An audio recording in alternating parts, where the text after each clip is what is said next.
Hello everyone. This is Yana Smakula for SimonsSTM.com. Welcome back for another Yippee for Yana video. Today I have a simple, numbered birthday card idea to share with you using a few current favorite supplies from Simons STM. My card is one for the 25th birthday, but you can change the number to be anything you need. One of the key ingredients for this project is the coordinating die set for the birthday numbers stamp set. I'm using just the dies today and actually skipping stamping the numbers altogether.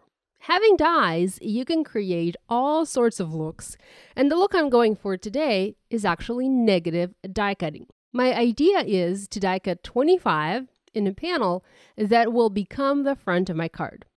Once I've positioned the dies on the panel the way I want it, just centered, I tape them in place using micropore tape so that they would not move as I send them through my die cutting machine. I've recently switched to a new machine, Deep Sea Die Cutter by Jane Downford from Spellbinders, but I still have it sitting off to the side on another desk, so that's why I'm not showing it on video. Once the die cutting is done, I'm keeping the negative panel for my card, and I'm going to set the positive die cut numbers with my stamp set and the die set to use in the future. I want to add some interest to my background panel, and I'm going to do this with the help of heat embossing.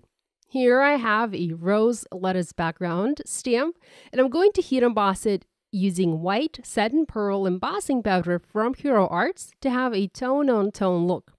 It's not going to show much on the card because it's white on white, but it is going to give it a nice touch. Alternatively, you can opt to use specialty paper for the front panel of your card, like maybe wood grain cardstock. I actually wanted to use wood grain cardstock, but I ran out.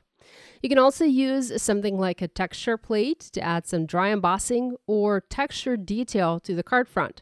Just something to make it less stark white. After doing all of the usual heat embossing preparations, I coated this panel with embossing powder, and of course, I heat set it with my heat tool. I want to decorate the number openings, or the positive number space, with flowers to make it look like as if the numbers are blooming. And to do this, I'm using floral images from the Moments of Grace stamp set. It's such a timeless and unique set. And even though it has a lot of sentiments for sympathy cards, I often find myself using it for other occasion projects. I didn't want to stamp flowers in black ink, so I opted for heat embossing here once again. I treated paper with an anti-static powder. I inked stamps with clear embossing ink. I stamped them and covered them with Simons Stamp and Tingold embossing powder. After heat setting it with my heat tool, I cut the images out with the help of coordinating dies and moved on to coloring. I always aim for simple and easy to copy designs, so I try to keep my cards fairly easy to make. To make sure I had enough images, I played a bit with the image placement inside the 25 negative opening. And once I was happy with how everything looked, I took a photo with my phone just so that I could remember this arrangement and recreate it once I colored the images. I used a little bit different color combo today, starting with pale violets and greens and a little bit of pink. I used BV 000, BV 00, and BV 11 markers and did simple coloring on some of the flowers, keeping the flower centers darkest and the tips of the petals lightest.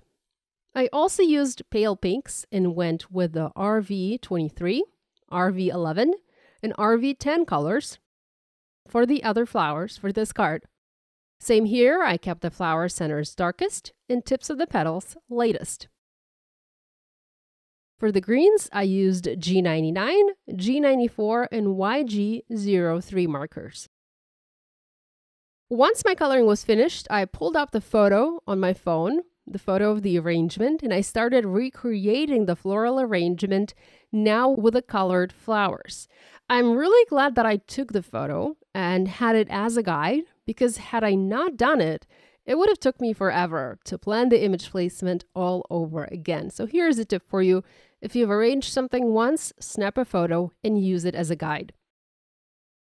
Once I had everything positioned, I used low-tech tape and taped over the image so that I could pick up the entire panel and foam mount it onto my card base without disturbing the image placement. Before I did that, I also wanted to add some ink blending to the background, as I wanted some color to show through the die cut opening behind the flowers. I used Velvet Orchid and deep purple ink colors from Simon Says Stamp and blended a little bit of color in the center of the card base. I actually think I overdid it slightly and kind of spent too much time doing it, as honestly, in the end, only a fraction of that ink blended background was showing on the finished card. So don't overdo it and just add a little bit of color. Having done that, I also colored a piece of scrap white paper with a violet marker, making colored cardstock for a future sentiment strip. After it was dry, I just white heat embossed a simple sentiment over it. I used foam adhesive tape and foam mounted the negative die cut panel onto my card base. I also used foam adhesive squares cut into narrow strips here to add support to the tiny areas of the panel. Once it was in place, I used both foam adhesive and glue and adhered all of the floral elements in place.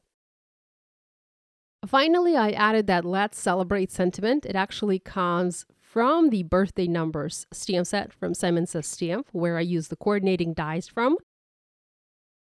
I foam mounted it onto the card and embellished the project with a tiny enamel heart. I also stamped a few hearts in dark purple ink here and there, scattering them around the panel. I hope you guys will give this idea a try. If you do make a card inspired by this video, we'd love it if you shared your project online and tagged us on social media. We always enjoy seeing what you make. Be sure to give this video a thumbs up and subscribe to this channel if you haven't yet done so. Thanks so much for joining me today. I will see you next time in April. Just to let you know, guys, I'm taking March off and you will not be seeing any new videos from me in March for Simon Says Stamp, but I will be back in April. See you then. Bye.